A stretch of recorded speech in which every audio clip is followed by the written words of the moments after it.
ఉండేటటువంటి అనుభూతులు పంచుకోవడానికి ఇక్కడికి మరి వారితో మాట్లాడేయడం జరిగింది. ఎందుకంటే ఎప్పుడైతే ముచ్చర్ల సత్యనారాయణ గారి గురించి నేను బలంగా చదివాను, విచార కిరీటం అనేటటువంటి పుస్తకం చదివాను. పోయిన సంవత్సరం నేను బీఆర్ఎస్ పార్టీలో ఉన్నప్పటికీ కూడా నేను సంవత్సరం జయంతికి కూడా వారి యొక్క అంశాలన్నింటినీ కూడా గుర్తు చేసుకుంటూ మరి సామాజిక మాధ్యమాల్లో పంచుకోవడం జరిగింది. ఒక్కొక్క వ్యక్తి గురించి ఇప్పుడు వారి జీవితం నుండి మనకు స్ఫూర్తి వచ్చినప్పుడు ఖచ్చితంగా వారిని స్మరించుకోవడంతో మనం స్మరించుకోవాల్సినటువంటి అవసరం ఉన్నది. ఎందుకంటే ఎవరు ఏ పార్టీ అన్నది కాదు, తెలంగాణ ఫస్ట్ అనే పాలసీ జాగృతి తీసుకొని వెళ్తుంది. తెలంగాణ ప్రాధాన్యతల కోసం, తెలంగాణ మంచి కోసం పనిచేసేవారు ఎవరైనా ఎక్కడున్నా ఏ పార్టీలో ఉన్నా వారి గొప్పతనం ఉంటే, వారి మంచి ఉంటే ఖచ్చితంగా వారి గురించి మనం మాట్లాడుకుంటాం. అందులో ఎటువంటి అనుమానం లేదు. ఇవాళ ముచ్చర్ల సత్యనారాయణ గారు లాంటి ఉద్యమకారులు అనేక మంది తెలంగాణ రాష్ట్రం వచ్చిన తర్వాత కూడా 10 సంవత్సరాలుగా విస్మరణకు గురైనటువంటి మాట వాస్తవం, అత్యంత బాధాకరం. చాలా సందర్భాల్లో రవీంద్ర భారతిలో దగ్గరుండి ఆనాటి కల్చర్ డిపార్ట్మెంట్తోని దేశపతి శ్రీనివాస్ గారు నేను కలిసి అనేక మంది తెలంగాణ తేజోమూర్తుల చిత్రపటాలను కూడా పెట్టించడం జరిగింది. చాలా మందివి అఫీషియల్గా జయంతులు వర్ధంతులు నిర్వహించేటటువంటి ఒక సాంప్రదాయానికి తొవ్వలు వేయడం జరిగింది. కానీ ఇప్పటికి కూడా ఒక ఆడబిడ్డగా, ఒక ఉద్యమకారుడిగా నాకుండేటటువంటి బాధ ఏంటంటే ఇంకా కూడా ట్యాంక్ బండ్లో మన తెలంగాణ వాళ్ళ విగ్రహాలు లేవు. ఆంధ్ర వాళ్ళ విగ్రహాలు తీసేయమని నేను అంటలేను, అవసరం సమయం సందర్భం వచ్చినప్పుడు ఆ పని కూడా చేయొచ్చు. కానీ మన వాళ్ళ విగ్రహాలు అక్కడ ఉండాలి. ముచ్చర్ల సత్యనారాయణ గారి విగ్రహం ఖచ్చితంగా ట్యాంక్ బండ్ మీద ఉండాలి. ఇటువంటి వారికి గౌరవం వచ్చినప్పుడే, ఇటువంటి వారికి గుర్తింపు వచ్చినప్పుడే రేపు పొద్దున జాగృతి యావరేజ్ ఏజ్ తీసుకుంటే 35 ఇయర్స్ కూడా ఉండదు.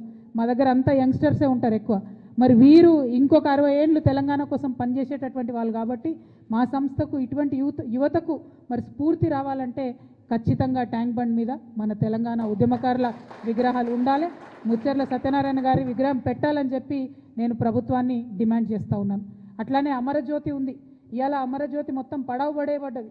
ఆనాడు బీఆర్ఎస్ హయాంలో అమరజ్యోతిలో అవినీతి మరకలు అంటితే ఆ అవినీతి గురించి చెప్తూ అధికారంలోకి వచ్చినటువంటి కాంగ్రెస్ పార్టీ ఇంతవరకు మరి అమరజ్యోతి దగ్గరికి వెళ్ళి నివాళులు అర్పించడం కానీ, అమరజ్యోతిని గౌరవించడం కానీ చేస్తలేరు. రేపు పొద్దున ఖచ్చితంగా జాగృతికి సమయం వస్తుంది, జాగృతికి అధికారం వస్తుంది. ఆ సందర్భంలో అఫీషియల్గా తెలంగాణ తొలి అమరుడు శ్రీకాంతాచారి యొక్క వర్ధంతిని, జయంతిని అమరజ్యోతిలో జరుపుతాం. తెలంగాణ ఉద్యమకారులు ఎవరైతే ఉన్నారో, విస్మరణకు గురైనటువంటి వారు ఎవరైతే ఉన్నారో అక్కడ ఉండేటటువంటి చాలా పెద్ద లైబ్రరీ ఉంది, ప్లేస్ ఉంది. ఆ కేంద్రాన్నంతా కూడా తెలంగాణ వాదాన్ని ప్రజ్వలింపజేసేటటువంటి ఒక సెంటర్ పాయింట్గా, ఒక వార్ రూమ్గా దాన్ని క్రియేట్ చేయడం జరుగుతుంది. స్కూల్ పిల్లలుంటే, కాలేజ్ పిల్లలుంటే వాళ్ళని ఎక్స్కర్షన్ తీసుకొచ్చి మరి ఇగో ఇది త్యాగం, దీనివల్లనే మన రాష్ట్రం వచ్చిందని చెప్పి చిరస్థాయిగా ఆ ఉద్యమకారుల పేర్లు నిలిచిపోయేటట్టుగా కూడా అమరజ్యోతి దగ్గర మనం ప్రయత్నం చేస్తాం. ఇవాళ ముచ్చర్ల సత్యనారాయణ గారి జయంతి అంటే వారు ఏ బహుజనుల కోసం అయితే కొట్లాడిండో, ఏ సామాజిక తెలంగాణ రావాలని కొట్లాడిండో ఆ తొవ్వలో మనం నడవాల్సిన అవసరం ఉంది. ఇవాళ ఒక విషయం మీరు గమనించాలి, మనకు మున్సిపల్ ఎన్నికలు వచ్చినాయి. మొన్ననే లేటెస్ట్గా గ్రామ పంచాయతీ ఎన్నికలలో బీసీలకు అన్యాయం జరిగింది. 42% రిజర్వేషన్ ఇవ్వకుండానే ముందుకు పోయిండ్రు. ఇవాళ మున్సిపల్ ఎన్నికలు వచ్చినాయి. మళ్ళీ మున్సిపల్ ఎన్నికలలో 42% మాట ఎత్తకుండా కాంగ్రెస్ ప్రభుత్వం ముందుకు పోతుంది. ఆ ముందుకు పోయేటటువంటి సందర్భంలోనే మరి బీసీలు ఎక్కడ తెలుసుకుంటారో, మరి సంస్థలు, చాలా సంస్థలు, వ్యక్తులు ఎక్కడైతే గలమెత్తుతారో అనేటటువంటి ఆలోచన రాగానే ఏం చేస్తారు, గుంపు మేస్త్రి గారు గుంటనక్క గారిని ట్యాపింగ్ కేసులో పిలుస్తారు. గుంపు మేస్త్రి గుంటనక్క ఇద్దరు కలిసే ఉన్నారు. మభ్యపెట్టేటటువంటి ప్రయత్నం ఇది తెలంగాణ సమాజాన్ని. రేపు పొద్దున మీరు నోటిఫికేషన్ ఇస్తున్నారు మున్సిపాలిటీస్ కోసం, మా బీసీలంతా ఏకమవుతారు, ఏమైంది మా 42% అడుగుతారని చెప్పి కొత్త డ్రామా మొదలుపెట్టిరు తప్పితే ఇది ప్రజలకు వనికొచ్చేటటువంటిది కాదు. వాళ్ళిద్దరు కూడా కలిసే ఉన్నారు. ఇవాళ బీఆర్ఎస్ పార్టీ ఎక్కడ అడిగిందో ఒక్కసారి ప్రజలు గుర్తు చేసుకోవాలి. బీసీలకు 42% రిజర్వేషన్ ఇవ్వకుండా ఎట్లా మున్సిపల్ ఎలక్షన్లకు పోతారని బీఆర్ఎస్ పార్టీ ఉద్యమాలు చేస్తున్నదా ఇవాళ బీసీ బిడ్డలు గమనించాలి.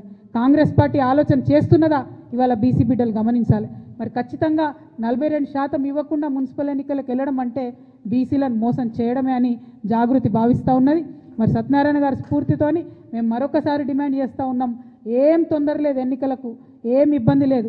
ఎప్పుడైతే పొలిటికల్ పవర్ అనేటటువంటిది బడుగు బలహీన వర్గాలకు వస్తుందో 85% పైచిలుకున్నారని చెప్పి రాహుల్ గాంధీ గారు చెప్తున్నటువంటి ఆ సమాజానికి వస్తుందో అప్పుడే తెలంగాణ బాగుపడుతుంది. కాబట్టి 42% రిజర్వేషన్ ఇవ్వాలి అని ఇప్పటికీ కూడా నేను ప్రభుత్వాన్ని డిమాండ్ చేస్తున్నా. ఆలస్యం కాలేదు, ఆ దిశగా ఆలోచన చేయాలి. ఒకవేళ ఇవ్వకుండా ప్రభుత్వం ముందుకు పోతే మాకు చాలా మంది ఫోన్లు చేస్తున్నారు, జాగృతిగా మీరు మద్దతు ఇవ్వండి అని. మేము ఇంకా ఫుల్ ఫ్లెజ్డ్ పొలిటికల్ పార్టీ కాలేదు, ఎన్నికల్లో పోటీ చేసే పరిస్థితి లేదు. కాకపోతే ఎవరు ఎక్కడ నిలబడ్డా బీసీ, ఎస్సీ, ఎస్టీ, మైనారిటీ, ముఖ్యంగా మా ఆడబిడ్డలు, మా యువ మిత్రులు ఎక్కడ నిలబడ్డా వారు మా మద్దతు కోరితే తప్పకుండా జాగృతి తరఫున మద్దతు ఇస్తామని నేను ఈ సందర్భంగా తెలియజేస్తా ఉన్నాను. రాష్ట్ర వ్యాప్తంగా అనేక మున్సిపాలిటీస్ నుంచి మాకు ఫోన్స్ వస్తున్నాయి. వారందరికీ ఒకటే మాట చెప్తున్నాం, జనరల్ సీట్ ఉన్నా సరే వెయ్యండి. ఎందుకంటే నేను యువతకి ఇవాళ పిలిపిస్తూ ఉన్నా, మహిళలకి ఇవాళ పిలిపిస్తూ ఉన్నా. మనం రాజకీయాల్లో ఎమ్మెల్యేలుగా ఎదగాలి, ఎంపీలుగా ఎదగాలంటే గ్రామ స్థాయిలో అవకాశం ఉన్న కాడ మొదలు పెట్టండి, మీకు ఎక్స్పీరియన్స్ వస్తుంది.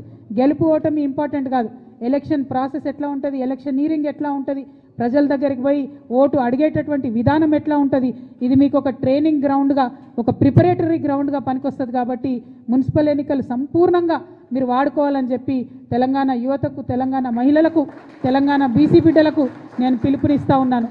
మాకెక్కడ వీలైతే అక్కడ మమ్మల్ని ఎవరు అప్రోచ్ అయితే వాళ్లకు మేము మద్దతు ఇస్తాం.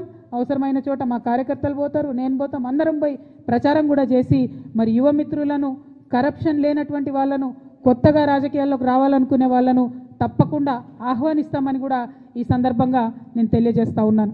అదే కాకుండా మీ అందరికీ తెలుసు, మరి ఇందాక నేను చెప్పినట్టు ఏదైతే బీసీల విషయంలో బీఆర్ఎస్ కాంగ్రెస్ కలిసి మభ్యపెడతా ఉన్నారో, నిన్న మొన్న నవ్వొచ్చింది నాకు. కేటీఆర్ గారు పోయి సికింద్రాబాద్